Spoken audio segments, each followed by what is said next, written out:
Hi everyone. Today I'm going to step away from Andrew and the Epstein saga, and I must admit that it is with great relief that I'm doing so. We may have to return to the subject at some point, but for now I washed myself from head to toe, cleaned my ears, clipped my nails, and while I am clean and creamed and fragrant, the filth can wait.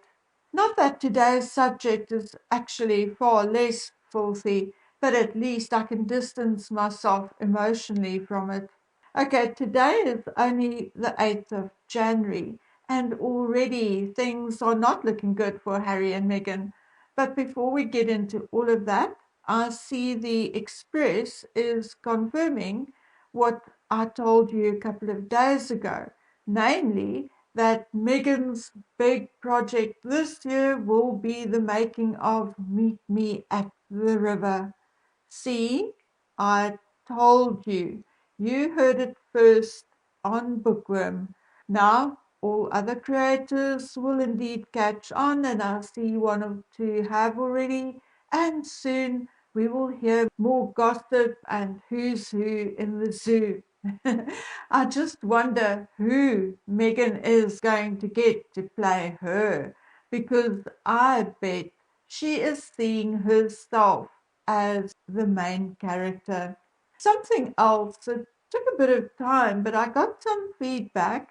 Megan was not demoted to the Harry Walker Agency for Speakers. She had been there all the time, and I had it confirmed that both her WME as well as her IMDb profiles had been upgraded in the last couple of months.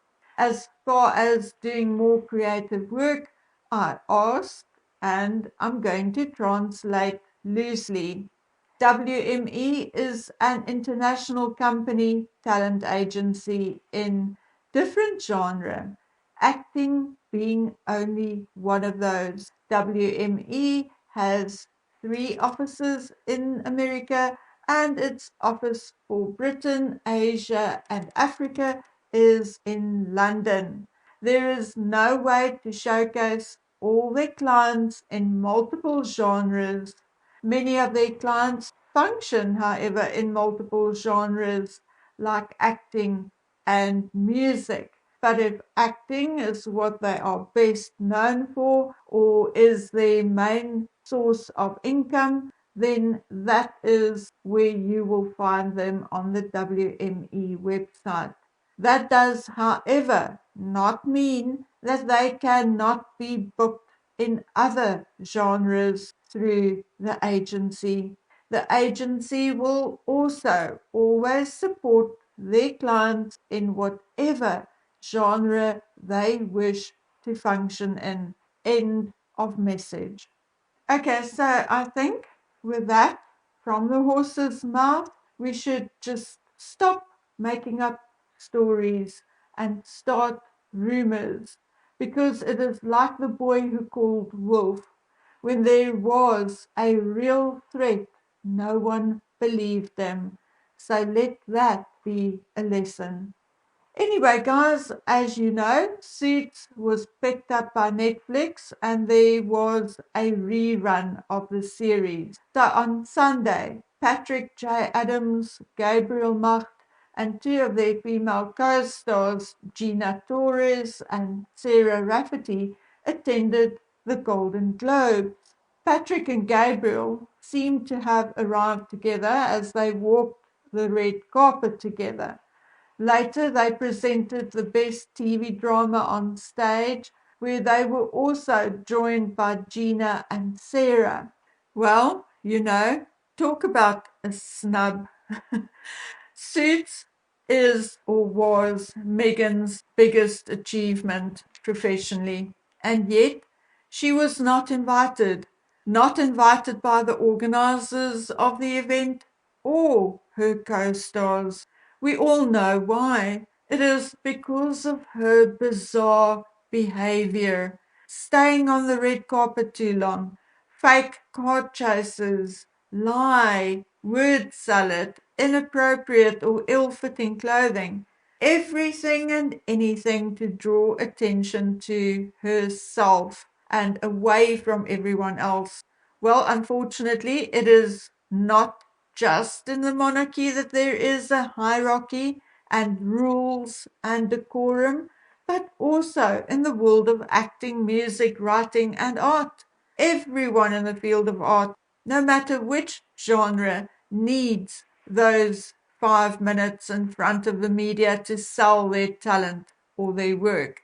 Not just Meghan Markle. We saw Will Smith smack Chris Rock. Well, Meghan keeps up her bad manners of elbowing people out of the way, talking over people, not knowing when to step away or shut up, and she will get smacked as well. So, to prevent an incident like that, she just does not get invited. Simple. In the past, I kept saying Megan must wake up, but it is clear she can't and she won't. Her entire life is one big act. This manuscript she bought is the perfect example. I scan read the book because it really is not my cup of tea.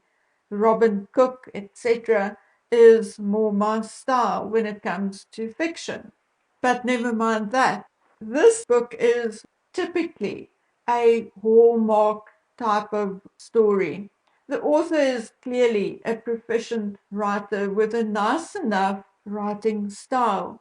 But this second book of hers is the type of book a 20-year-old, say 20-plus-year-old, will read while on vacation on the beach. The only reason why Megan chose it is number one, because it came from a female author whose first book was a success, and secondly, because there are elements of her and Harry's story in it. Whether it was planned that way or not, I don't know. She has absolutely no concept about producing or presenting a strong piece of work or producing what I would call in inverted commas your best effort or your best work. Remember our parents always saying or telling us to give it our best effort, and then they expected to be able to see something in whatever you did to indicate that you did your best.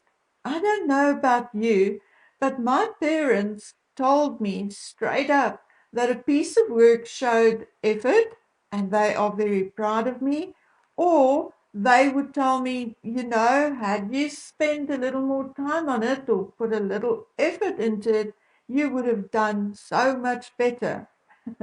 Yes, sometimes it was a little brutal, but it stood me in good stead on many occasions throughout my life. Megan, however, never had that. Her father, in particular, sang her praises even when she did not do too great. He also lied to her to inflate her ego. Remember the letter and Hillary Clinton story? I mean, the story that never happened, but Meghan believed it because he told her that to make her feel better.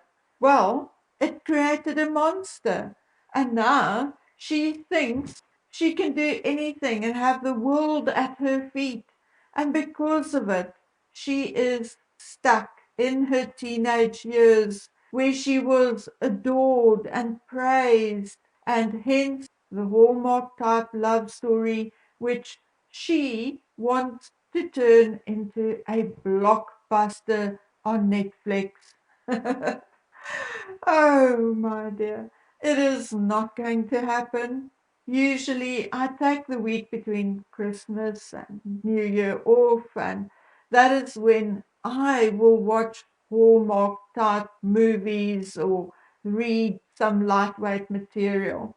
But with wars and inflation and life in general becoming more and more expensive and difficult, Even someone like me living in a boring rural area do not have the time or appetite for something like that. But you see, Megan does not care, or otherwise she does not even realize it, because she is stuck in the late 80s or early 90s and would have been 110% better off had she still had Mr. Markle in her ear giving advice and support. But no, no, no, no. When she got Suits, she thought she did not need him anymore. Meghan and Harry were also badly mocked at the Golden Globes, so maybe it was only by the grace of God that they were not invited. Host Joe Kay took aim at them, making fun of their deal with Netflix. Joe Kay told the audience, and I quote, Succession has 9 nominations. Just a great series about a rich, white, dysfunctional family, all scheming. Oh, wait, that is The Crown. I'm sorry.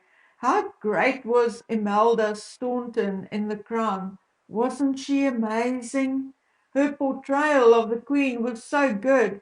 Prince Harry called her and asked her for money. Although Joe Kay told the audience he did not necessarily write or choose the joke, he did, however, not stop and went on to add, Prince Harry and Meghan will still be paid millions of dollars for doing absolutely nothing. And that's just by Netflix. And then the camera panned to Ted Sarandos, CEO of Netflix, who appeared to be laughing. Guys, I'm telling you, Megan's Meet Me at the Lake better be brilliantly produced and directed. Otherwise, it's going to keep Pearl company in the bin. Maybe she will then make it available as a downloadable home movie or something. But, people like Ted Sarandos does not like being made a fool of in public. And if the movie is not exceptionally good, he is going to trash it. Well, imagine what Megan could have done if Daddy could still advise her on lighting. Oi, poor Mexie. She never thought about that, did she? Anyway, back to the globes. I see that there is talk of a Suits spin-off, something like Suits LA or something like that. Well, asking whether Megan will be back if there is a sort of spin-off, Patrick J. Adams was the only one who sounded cool with it. The rest, not so much. Gina and Sarah quickly made it clear that they did not remain friends with Megan, that she is not part of the WhatsApp group, and that they don't even have her number. Right. I detected some snarkiness there, and I'm almost willing to bet that if there is a comeback, it will be a couple of seconds walk on. Okay, maybe a few minutes, if at all. I mean, Patrick J. Adams's character can always come back as a heartbroken, divorced man. Oh my goodness. Why am I giving them script ideas for free? Anyway, earlier, I can't even remember whether it was before or after Christmas or before or after New Year. There was a story about Meghan wanting to meet with the king to talk about the titles and the alleged double standards, blah, blah, blah. Well, I have no idea whether that is true or not. But if I had any advice for the king, I would advise him to book a triple session with his Privy Council in February and discuss the situation the family finds itself in. A recent poll showed that Charles's popularity had sunk below that of his niece, Zara Tindall. People are indeed sick of the double standards, but not the type of double standards Meghan Markle wants to talk about. She wants to talk about the childish, immature type of double standards, which goes something like this. If Kate can have that, why can't I? Boo hoo.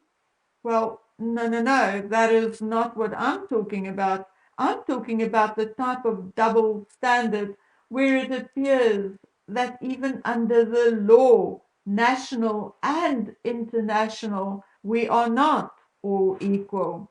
Like I heard someone say the other day, we accepted that they are unbelievably privileged, even spoiled, that they are royal and all that. But surely it does not mean that they can do what they want, use and abuse and break the law. Well, currently it appears to be the case, and discipline, decorum, and code of conduct better return to the royal family, or the public will start to rebel.